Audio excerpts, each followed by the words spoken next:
ជំរាបសួរប្រុសស្អាតស្អាតទាំងអស់គ្នាតួអ្នកទាំងអស់គ្នាមកដូចជាក៏ដោយឲ្យតែអ្នកទាំងអស់គ្នាមើលវីដេអូរបស់តូជីខ្ញុំអ្នកទាំងអស់គ្នាដឹងតែស្អាតតែម្ដងហើយខុសប្លែកជាងមុន180ដឺក្រេហើយថ្ងៃនេះខ្ញុំនឹងលើកយករឿងថ្មីមួយមកសម្រាប់ជូនអ្នកទាំងអស់គ្នាបានស្ដាប់ដែររឿងនោះមានចំណងជើងថាការបំបែបដើមកំណត់វិទ្យាមន្តដ៏អស្ចារ្យចំពោះអ្នកថ្មីឬអ្នកចាស់ដែលបានតាមដានវីដេអូរបស់តូជីខ្ញុំអ្នកទាំងអស់គ្នាមិនបាច់ឆ្ងល់ទេថាហេតុអ្វីតូជីខ្ញុំចេញវីដេអូយឺតយ៉ាងនេះព្រោះខ្ញុំបានដាក់ការវិភាគរៀងរាល់ថ្ងៃតែខ្ញុំនឹងចេញវីដេអូហើយចាប់ផ្ដើមនៃសាច់រឿងរបស់យើងគេបង្ហាញយើងឃើញប្រាសាទមួយដែលមានឈ្មោះថា Bohemian Magic Tower យើងបានលើសំឡេងមនុស្សអកចេញពីកន្លែងនោះហើយយើងក៏បានលើសំឡេងមនុស្សបាននិយាយគ្នាថាខ្ញុំនឹងចាប់ផ្ដើមត្រួតពិនិត្យរាងកាយខ្ញុំទើបតែចាប់ផ្ដើមបំណោះក៏ធ្វើឲ្យគាត់សម្លាប់អីហើយពួកគេកំពុងតែបញ្ចូលសារធាតុអ្វីម្យ៉ាងទៅកាន់បុរសម្នាក់ទៀតដែលចោលចង្វាក់ដែលធ្វើឲ្យមានឈាមគ្នាទៅជញ្ជាំងខាងក្រោយបន្ទាប់មកពួកគេបាននិយាយគ្នាថាល្មមវាសរុបមានចំនួន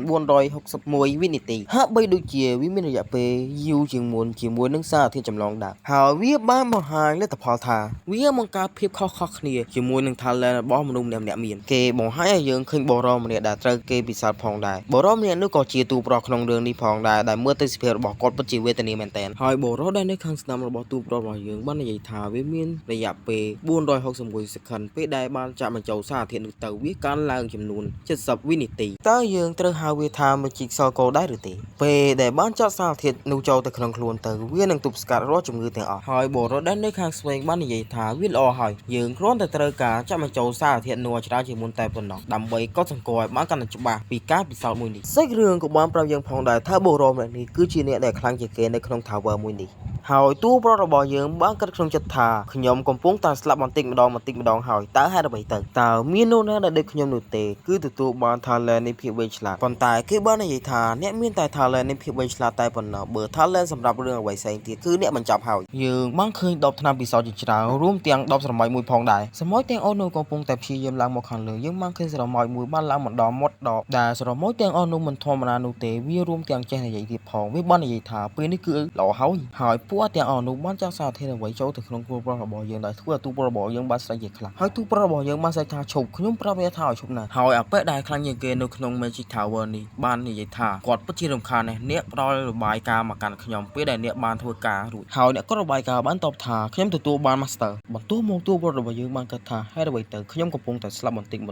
្ដងនឹង Magic Tower កន្លែងដែលខ្ញុំប្រាថ្នាចង់ចូលជានិច្ចហើយក៏មានដៃបុរសម្នាក់ចាប់កាន់សក់ទូប្រុសរបស់យើងហើយវាបាននិយាយថាតើអ្នកមានអារម្មណ៍យ៉ាងណាដែរ Warden នេះគឺជាឈ្មោះរបស់ទូប្រុសរបស់យើងខ្ញុំសូមហៅថា Warden តែម្ដងអ្នកគឺមាន talent magic គឺ0ប៉ុន្តែអ្នកមានភាពវៃឆ្លាតដែលធ្វើឲ្យមនុស្សទាំងអស់នោះបានសរសើរអ្នកនេះហើយគឺជាមូលហេតុដែលកម្លាំងជីវិតនិងចំណេះដឹងរបស់អ្នកត្រូវបានស្រង់ចេញដោយសារមន្ទីរពិសោធន៍សម្ងាត់អ្នកគួរតែបន្តប្រើប្រាស់ភាពវៃឆ្លាតរបស់អ្នកទៅឆាប់ឡើងអ្នកឲ្យប្រើប្រាស់ភាពវៃឆ្លាតរបស់អ្នកបាទយីមែនអាប៉ានេះនិយាយឌឺជ្រៅម៉ែឯងចិត្តខ្ញុំដាក់មួយជើងមកបន្ទាប់មកយើងបានឃើញស្រមោចមុននោះបាននិយាយទៅកាន់ទូប្រុសរបស់យើងថាខ្ញុំទាថាអ្នកមិនអាចស្លាប់ក្នុងស្ថានភាពបែបនេះបានទេសភាពរបស់ Warden របស់យើងពេលនេះកំពុងតែស្វាងផ្នែកហើយស្រមោចនោះបាននិយាយថាតើអ្នកលឺអ្វីដែលខ្ញុំបាននិយាយដែរឬទេអាប៉ែនោះបាននិយាយទៅកាន់ Warden ថាតើអ្នកថ្លង់មែនទេហេតុអ្វីបានជាអ្នកមិនស្ដាប់ឮអ្វីដែលខ្ញុំបាននិយាយតើអ្នកកំពុងមើលទៅទីណាបន្ទាប់មកអាប៉ែនោះបានកលេសឃើញសមមកហើយវានិយាយទៅកាន់គ្នាវាថាហេតុអ្វីបានជាអ្នកបានដាក់ឲ្យស្រមោចនេះធ្លាក់ចេញពីធុងនោះបានតើអ្នកមិនចេះមើលរបស់របរទាំងអស់នេះមែនទេសូម្បីតែស្រមោចនេះអ្នកមិនអាចមើលបានផងហើយគ្នាវាបានទប់ថាខ្ញុំពិតជាសុំទោសមែនតើបន្ទាប់មកបុរសម្នាក់នឹងក៏បានជន់ស្រមោចនោះស្លាប់បាត់ទៅហើយយើងបានលើបុរសពីរនាក់បាននិយាយគ្នាថា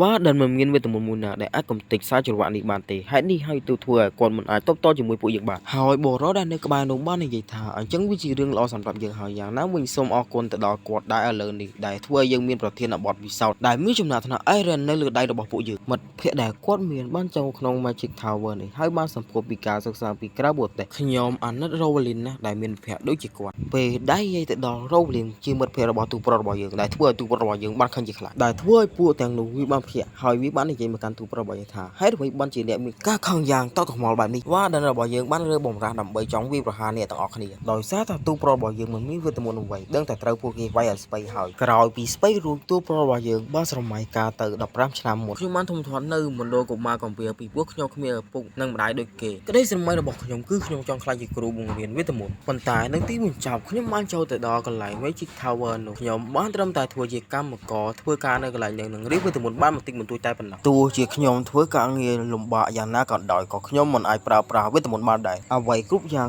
គឺមកពីកម្រិតកំណើនការឡើងនៃការប្រើប្រាស់វេទមន្តរបស់ខ្ញុំគឺមានតែមួយពេលដែលខ្ញុំមានអាយុ7ឆ្នាំខ្ញុំបានតែធ្វើតែសាកល្បងដើម្បីបង្ហាញសមត្ថភាពរបស់ខ្ញុំប៉ុន្តែក្នុងកណ្ដាលនោះគឺបានបង្ហាញថាខ្ញុំគ្មានទេពកោសល្យនោះទេខ្ញុំមិនអាចសំបីតែប្រើវេទមន្តបានផងពេលដែលបានលើបែបហ្នឹងខ្ញុំស្ទើរតែក្អួតជាមព្រោះវាបំផ្លាញក្តីស្រមៃរបស់ខ្ញុំស្ទើរតែទាំងអស់សម្រាប់ខ្ញុំមិនទាន់ចោះចាញ់នោះទេព្រោះក្តីស្រមៃរបស់ខ្ញុំមានតែមួយគត់គឺចង់ខ្លាចជាគ្រូបង្រៀនវេទមន្តខ្ញុំបានរៀនដោយសម្ងាត់ហើយបានកត់សម្គាល់នៅពាក្យសម្ងាត់ក្នុងឯករាវិរុទ្ធដែលបានទៅក្នុងបន្ទប់ខណៈពេលដែលខ្ញុំធ្វើជាកម្មករហើយមានការងារដល់វិញ្ញាណនៅក្នុង Magic Tower ខ្ញុំបានរៀនអស់សៀវភៅជាច្រើនក្បាលនៅក្នុងបណ្ណាល័យទោះបីជាខ្ញុំមិនមានធម៌ពលវេទមន្តច្រើនក៏ដោយក៏ខ្ញុំមានទំនុកចិត្តនៅពេលដែលនិយាយអំពីភាពវៃឆ្លាតប៉ុន្មានឆ្នាំបានកន្លងផុតទៅវ៉ាដិនរបស់យើងត្រូវបានគេហៅថាជាអ្នកពូកែមួយរូបហើយទីបំផុតខ្ញុំបានក្លាយជាអ្នកស្រាវជ្រាវនៃ Magic Tower អ្នកត្រួតពិនិត្យឯកសារបានកោតសរសើរខ្ញុំជាខ្លាំងព្រោះខ្ញុំមិនមែនតែស្រាវជ្រាវ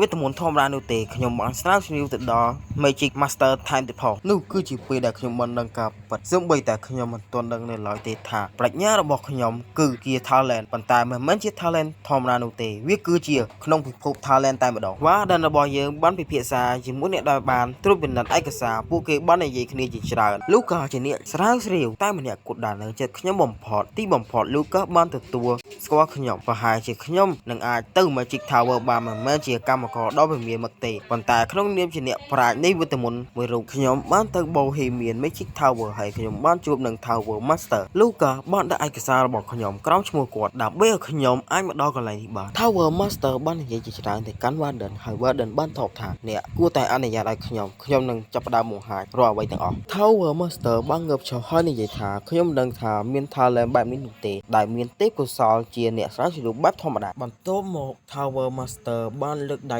ដាក់លើស្មា Warden ហើយនិយាយថាពីថ្ងៃទៀតអ្នកមកបន្ទប់របស់ខ្ញុំពេលដែលព្រះច័ន្ទខ្លាចជាពេញបរមីប្រសិនបើថ្ងៃនោះខ្ញុំមិនបានទៅ Magic Tower បន្ទាប់មកខ្ញុំបានរត់ចាកចេញពី Magic Tower នោះតើខ្ញុំអាចមានជីវិតរស់រាន7ឆ្នាំដោយបែបធម្មតាដូចមុនបានទេបន្ទាប់ពីថ្ងៃនោះមកខ្ញុំក៏បានខ្លាចជាមនុស្សដែលត្រូវពួកគេពិសោធន៍ពួកអតិថិជននោះបានធ្វើបាបខ្ញុំជាខ្លាំងបន្ទាប់ពីថ្ងៃនោះមកខ្ញុំបានរស់នៅជាមួយភាពងងឹតដល់សប្តាហ៍ថ្ងៃពួកគេបានបង្កើតវត្ថុជាច្រើនដើម្បីពិសោធន៍មកលើខ្លួនខ្ញុំដែលធ្វើឲ្យខ្ញុំបានឈឺចាប់រកពីអ្វីបរិយាយមិនបានទោះបីជាខ្ញុំព្យាយាមបង្ហាញការពិតក៏ដោយក៏គ្មាននរណាម្នាក់ជឿលើខ្ញុំដែរអ្វីដែលខ្ញុំទទួលបានមកវិញគឺការគំរាមកំហែងពីម្ចាស់ប៉មដើម្បីសម្លាប់ប្រជាជនដែលយកចិត្តទុកដាក់នឹងខ្ញុំក្រៅពីក៏ស្រមៃចប់យើងបានឃើញ Warden របស់យើងដេកនៅកន្លែងដែលគេបានឃុំឃាំងហើយ Warden របស់យើងបានគិតថាអ្វីគ្រប់យ៉ាងត្រូវបានបញ្ចប់ហើយ Warden របស់យើងបានត្រឹមដេកដោយស្ងៀមស្ងាត់ហើយបានគិតក្នុងចិត្តថាតើពេលនេះខ្ញុំអាចធ្វើអ្វីបានទៅសាច់រឿងបានបង្ហាញឲ្យយើងឃើញពីទេសភាពដ៏ស្រស់ស្អាតហើយយើងឃើញក្មេងប្រុសនិងក្មេងស្រីម្នាក់កំពុងតែរត់លេងជាមួយគ្នាយើងក៏បានដឹងផងដែរថាក្មេងប្រុសម្នាក់នោះគឺជា Warden នៅពីក្មេងហើយនិងក្មេងស្រីម្នាក់នោះក៏ជាមិត្តភក្តិរបស់ទូប្រុសរបស់យើងតែម្នាក់គត់ដែលមានឈ្មោះថា Rovelin បន្ទាប់មកទូប្រុសរបស់យើងបានគិតថាតែនេះគឺជាអ្វីទៅហើយអ្វីបានជាខ្ញុំសម័យឃើញខ្លួនឯងការនៅក្មេងបែបនេះគឺជាទស្សនវិជ្ជានៃការស្រមោលសម័យរបស់ Warden របស់យើងក្នុងការស្រមោលសម័យនោះ Rovelin បាននិយាយថា Warden សន្យាជាមួយខ្ញុំថាពេលដែលយើងធំឡើងយើងនឹងក្លាយជាអ្នកដែលប្រើប្រាស់វេទមន្តដ៏អស្ចារ្យទាំងពីរនាក់បន្ទាប់មកអ្នកទាំងពីរបានពួតដៃគ្នាគេបង្ហាញឲ្យយើងឃើញថា Warden របស់យើងកំពុងតែចូលជាសមាជិកនៃ Magic Tower ហើយក៏មានមនុស្សជាច្រើនចូលមករាក់ទាក់ Warden របស់យើងបន្ទាប់មក Warden របស់យើងបានលូកដៃទៅចាប់ទេសភាពនៃការស្រមោលសម័យរបស់ខ្លួនហើយនិយាយថាហេតុអ្វីបានជាវាប្រែទៅជាខុសបែបនេះហើយទេសភាពទាំងអស់នោះក៏បានរលាយទៅដែលធ្វើឲ្យ Warden របស់យើងមានការបាក់ទឹកចិត្តជាខ្លាំងបន្ទាប់មក Warden របស់យើងបានយក DJ សុំភ្លេងមួយទាំងភ្នែកអើយស្រង់ធ្វើអ្វីបើរាល់ថ្ងៃយើងគ្មានទេគ្មានភៀមថាសង្សារទេអូចាស់ជាងប៉ុណ្ណាអត់មានភ្លេងឯងហើយស្ដាប់ទៅអីទៀតហើយយើងបានឃើញស្រមោលជាច្រើនចូលមកដល់កន្លែងហាមឃាត់របស់ Warden របស់យើងកំពុងតែបាក់ទឹកចិត្តហើយគិតច្រើនមែនទែនឥឡូវ Warden របស់យើងកំពុងតែចង់ធ្វើអន្តរជាតិដើម្បីសម្លាប់ខ្លួនហើយប៉ុន្តែពួកស្រមោលទាំងអស់នោះបាននិយាយថាតើអ្នកចង់សម្លាប់ខ្លួនមែនដែរឬទេអ្នកកុំភ្លេចអីវាមិនទាន់ដល់ពេលដែលអ្នកត្រូវស្លាប់នោះទេបន្ទាប់មកពួកស្រមោលទាំងអស់នោះបានផ្គុំគ្នាហើយពួកវាបាននិយាយថាអ្នកកុំតូនអានស្លាប់អីខ្ញុំនឹងធ្វើជាកម្លាំងទៅកាន់អ្នកហើយអ្នកនឹងអាចសងសិទ្ធជាមួយពួកគេបានហើយស្រមោលទាំងអស់នោះបានប្រែខ្លាចជាដូចសាដោរបស់ទូប្រុសរបស់យើងអញ្ចឹងហើយនិយាយថាអ្នកស៊ូទ្រាំដល់ពេលណាទៀតវាគួរទៅដល់ពេលហើយ ហើយសន្មតទាំងអស់នោះបានមិនចង់បញ្ចូលបានដល់របស់យើងឲ្យមើលបំរាស់ពីការជន់ឈ្លីរបស់ពួកគេហើយអ្នកនឹងកាន់តែខ្លាំងពេលដែលមានចំនួនពីខ្ញុំភាពវិឆ្លើរបស់អ្នកគឺលើសពីមេជីកទាំងអស់នោះទៅទៀតហើយអ្នកនឹងលើសពីដែនកំណត់របស់អ្នកពីមុនទោះបីជាអ្នកមិនមានឪពុកម្ដាយដូចគេក៏ដោយក៏អ្នកមានមិត្តភក្តិម្នាក់គូរបស់អ្នកផងដែរកុំធ្វើឲ្យមិត្តភក្តិរបស់អ្នកពិបាកចិត្តនឹងអ្នកទៀតអីវាគួរតែដល់ពេលហើយតបមកទួប្រុសរបស់យើងបានក្តាប់ដៃយ៉ាងណែនហើយនិយាយថាវាត្រូវហើយវាមិនទាន់ដល់ពេលនោះទេហើយយើងបានត្រឹមតែលឺសលេងអ្វីគ្រូក្រាតែប៉ុណ្ណោះជាមួយនឹងពាក្យសម្ដីរបស់ Warden ផងដែរ Warden បាននិយាយថាវាអត់រយៈពេល7ឆ្នាំហើយខ្ញុំនឹងសងអ្វីៗគ្រប់យ៉ាងទៅកាន់អ្នកទាំងអស់គ្នាវិញប្រសិនបើខ្ញុំនៅតែទុំសោយបែបនេះទៀតតើខ្ញុំអាចដោះស្រាយបញ្ហាទាំងអស់នោះដោយរបៀបណានៅចំពោះមុខអ្នកខ្លាំងមានតែប្រាជ្ញាមួយគឺមិនគ្រប់គ្រាន់នោះទេយើងមិនអត់ដឹងថាយើងមិនទាន់ដឹងថាទូប្រុសរបស់យើងកំពុងតែធ្វើអ្វីនោះទេប្រសិនបើវាជាករណីបន្ទាប់មកខ្ញុំគ្រាន់តែត្រូវការប្រឆាំងនឹងជោគវាសនារបស់ខ្ញុំតែប៉ុណ្ណោះឥឡូវនេះខ្ញុំកំពុងតែសរសេរអក្ខរាវិរុទ្ធអ្វីម្យ៉ាងដែលមនុស្សមិនធ្លាប់ដឹងពីមុនមកបន្ទាប់ពីសរសេរចប់ទូប្រុសរបស់យើងបាននិយាយថានេះគឺជាអក្ខរាវិរុទ្ធប្រឆាំងនឹងឋានសួគ៌ថ្ងៃស្អែកខ្ញុំនឹងបំបែកដើមកំណត់នៃធម្មពលរបស់ខ្ញុំហើយឥឡូវតូចជីខ្ញុំសូមស្លេះវីដេអូតែប៉ុណ្្នឹងសិនអ្នកទាំងអស់គ្នានឹងជួបខ្ញុំនៅវីដេអូក្រោយជម្រាបលាបាយ